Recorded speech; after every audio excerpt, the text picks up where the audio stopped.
তোমাদের জন্য একটা surprise super creamy and cheesy আজকের রেসিপি। ফার্স্টে পাস্তাকে বয়েল করে নাও নুন আর 1 টিস্পুন অয়েল দিয়ে। 80% যেন কুকড হয়ে যায়, তখনই ছেঁকে তুলে নাও। এবার প্যানে সাদা তেল গরম করে রসুন কুচি 2 সেকেন্ড নেড়েই দিয়ে দাও পেঁয়াজ কিউব, গাজর, ক্যাপসিকাম, সুইট কর্ন। এগুলোকে সামান্য নাড়াচাড়া করে দিয়ে দাও নুন, গোলমরিচ গুঁড়ো। সবজিগুলো কিন্তু ক্রাঞ্চি থাকবে।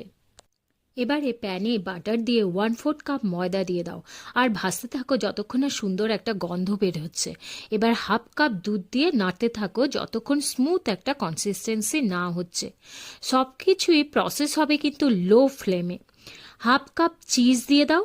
এবার oregano, mixed herbs, chilli flakes, black pepper, salt দিয়ে নাড়িয়ে ভাজা ভেজিটেবল আর বয়েল পাস্তা দিয়ে নাড়িয়ে একটা চিজ স্লাইস দিয়ে নামিয়ে নাও। ব্যাস রেডি। আমার বাচ্চারা বলে এই super creamy white sauce pasta নাকি বেস্ট পাস্তা। বানিয়ে ফেলো আজ। টাটা।